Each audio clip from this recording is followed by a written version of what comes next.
Bang? Nah, kalau saya sih sebenarnya kalau mau terang-terangan, kita juga jangan terjebak juga dengan pada ijazah. Saya sebagai seorang dosen, kan ada administrasi. Coba lihat, kalau memang ada data pendukung, itulah gunanya tadi penyelidikan. Penyelidikan itu apa yang mau dituju, disasar dari penyelidikan. Orang, benda, barang, tempat, peristiwa, kejadian. Ini kan dari sasaran daripada hal-hal dalam penyelidikan. Kita kaitkan, kalau orang mau dapatkan gelar, itu kan tidak. Pengalaman saya sebagai seorang dosen di kampus itu kan ada mata kuliah semester 1, semester 2, semester 3, semester 4, ada ketua jurusan, ketua segala macam. Ini kan juga ada mata rantai, sampai kadang ada orang yudisium segala macam. Nah, kalau memang nanti itu adalah keterangan itu relevan, ada teman-teman katakanlah Pak Jokowi yang menjelaskan, ada dosen yang menjelaskan, itu bersesuaian antara kawan-kawan yang disandingkan tadi, dan seharusnya kan itu. Tapi kalau ini tidak ada, tidak klik, berarti makin sempurna nih. Termasuk keterangan pihak kampus. Iya dong, itu yang tadi. Dosen yang dulu disebut-sebut tahun 2017, dosen pembunuh saya Pak Kasmuco, bolak-balik membantah kemarin. Jadi ini harus tarik mundur. Jadi jangan lagi katakanlah nih masing-masing ya. Padahal sebenarnya kalau masuk dalam peristiwa pidana, orang di bank aja bisa diblokir kok. Rekening orang segala macam untuk segala. Kalau ini memang nanti nuansanya pidana, gitu loh. Katakanlah. Tapi kalau ini tadi pengujian silangnya mundur aja. Lah, saya akan gagah seperti Pak Ripai dan teman-teman. Ini loh dosen saya, bisa saya sebutkan. Saya sekolah SD saya di sini, SMP saya di sini, SMA saya di sini, kuliah saya di sini. Ini teman-teman saya kira apa sih ruginya? Betul nggak? Saya tidak dirugikan untuk itu, bukan masalah data pribadi saya, tapi menunjukkan bahwa saya sudah memenuhi syarat-syarat untuk dapat gelar itu kan, Bang, gitu loh.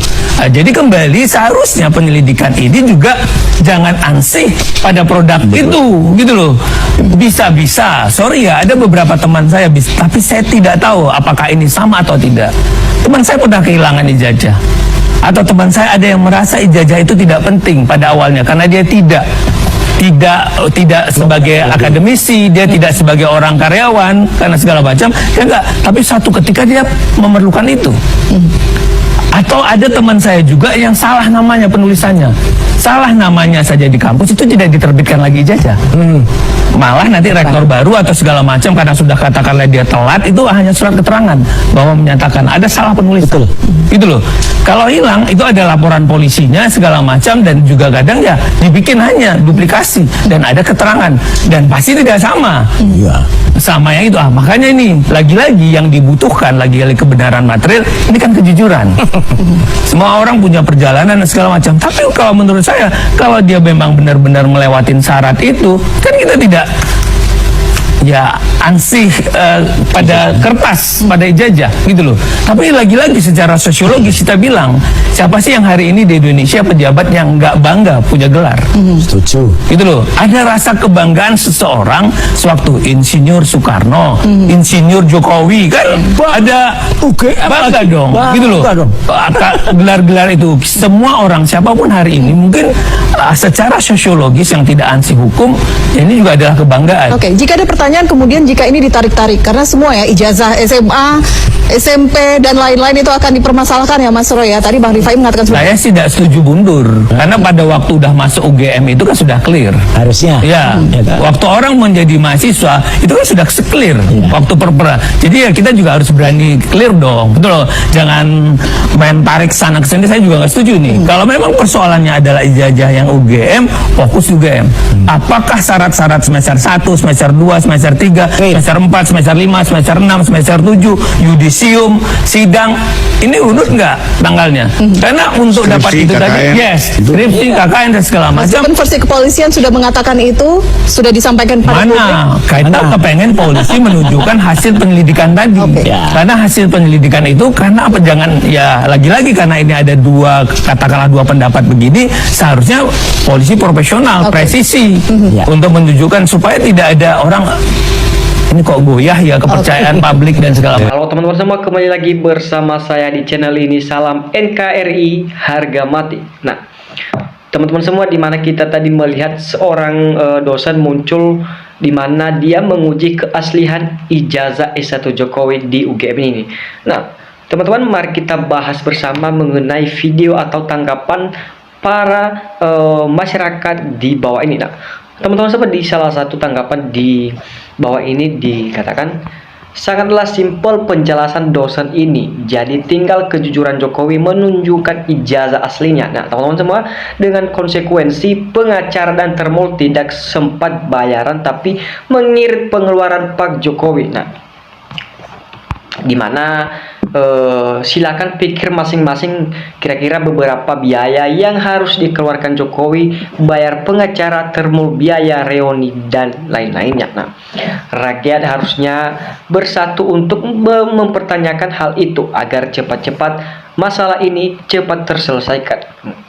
Teman-teman semua di sini semua sudah paham bagaimana produk ijazah Jokowi ini palsu. Nah, dari proses kertas foto tahun 80-an tertulis rekayasa, tiap acara, tiap keterangan tidak konsins. Nah, dosen dipaksa dan lain-lain. Apa sebenarnya yang mau dicari, didapat, diperoleh, diraih, dibanggakan?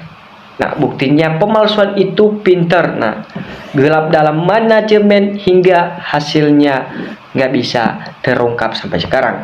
Nah, ini nggak bapak nggak anak, hanya disuruh menunjukkan ijazah aslinya sangatlah sulit teman-teman. Nah, dimana orang Indonesia ini sangat penasaran atau udah muak dengan perilaku dua orang ini. Nah, jangankan yang ribet, simpel saja tidak dapat dipenuhi. Nah, salah satunya jalan adalah hukum harus bertindak, di mana bila petugas hukum tidak bertindak, maka masyarakat akan bertindak sendirinya. Nah, teman-teman, ini dosen harus didengar. Nah, ini patut kita apresiasi. Atau para termul overrektor nggak jujur, hati-hati, kena azab Tuhan pasti datang menimpamu. Bapak ibu anak perkara pendidikan bukti ijazah memalukan banget. Nah, rakyat tetap tidak jujur sama rakyat. Nah, gimana nggak bingung, rektor UGM ini memang dia pembohong, penjahat, pengkhianat negara. Bagaimana dengan menasehati UGM pada diam semuanya? Mungkin senang punya rektor Ovalia. Nah, tepat sekali, ini baru dosen benar. Nah, UGM memang menutupi kebohongan Jokowi. Nah, dapat duit banyak dari Jokowi, memang termul penjilat dan penipu. Nah, teman-teman semua, di mana hukum ini nggak main-main. Nah, menyatakan ijazah orang palsu, semua itu dengan data, dengan ilmu, nah, dengan penyelidikan yang seksama, nggak asal-asal dituduh-tuduh aja. Nah, teman-teman, pejabat Indonesia yang banyak orang-orang pinter yang gimana kalau masalah ini selesai, ya tinggal tunjukkan saja ijazah aslinya. Nah, andai rakyat bisa yang melakukan hal itu sudah gerpek. Nah, penegak hukum mau menangkap lumayan, bisa buat naik pangkat atau bisa dapat uang dari. Nah, itu seharusnya yang bertanggung jawab atas dan membayar semuanya, karena Pak Jonan dulu sudah menolak karena jarak yang terlalu pendek, tapi Muldoko ini yang ngotot. Nah, teman-teman, sudah jelas-jelas ijazah palsu, termul masih nyel. Nah, negara ini bagaimana ke depannya? Jika tidak ada ketindaklanjutannya, masyarakat akan bertindak sendirinya. Nah, siapapun manusia yang membiarkan ilmunya untuk mengungkapkan kebenaran akan ikut berdosa. Nah, itu pasti ungkapkanlah kebenaran walaupun satu kata. Soal ijazah, ribet sekali nih teman-teman ya. Kalau punya ijazah asli tinggal tunjukkan dan masalah semua akan selesai. Nah, teman-teman semua, nanti kalau dosen ini memberikan pencerahan kepada publik, jangan seperti rektor UGM yang jelas-jelas melindungi orang yang berbohong, bahkan caranya ikut-ikut berbohong secara melebar sampai mengerahkan termul-termul. Nah, teman-teman lihat saja ada termul wanita yang sangat nggak ada akhlak dan adab sampai-sampai mau demo memakai BH dan celana dalam. Dia kan nggak berpikir yang dihadapi itu bukanlah satu RW, yang dihadapi adalah satu Indonesia yang seperti itu. Dari pihak Jokowi ditampilkan di hadapan publik sampai-sampai viral, orang nggak bermutu seperti itu.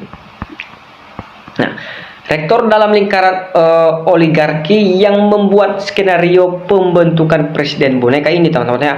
Nah, sangat mendukung sekali kalau SBY ini Megawati menunjukkan ijazahnya agar tidak dianggap kalau ijazah itu sakral untuk tunjukkan. Para pejuang kebenaran memang harus bersatu melawan kebohongan-kebohongan yang dilakukan oleh kelompok Mulyono agar sebuah kebohongan itu agar segera diakhiri, teman-teman ya.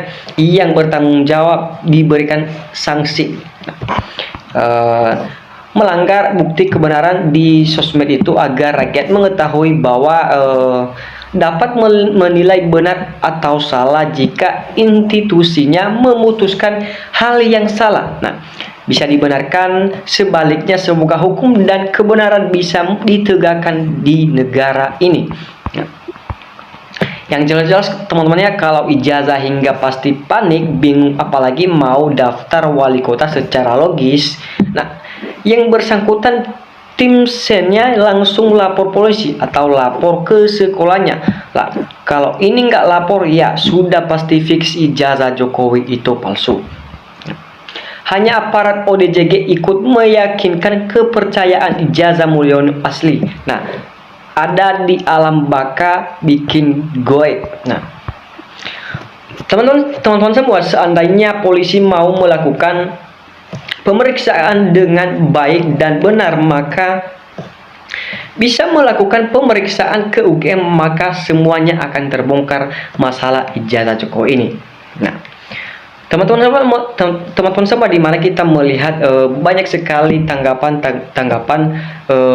masyarakat kita di bawah ini yang sangat kita patut apresiasi atau patut kita jadikan contoh. Nah, teman-teman semua, mari kita bersama-sama dan berdoa bersama untuk negara Indonesia ini supaya kedepannya makin membaik. Nah, teman-teman semua, sekian channel kita hari ini, Indonesia Maju.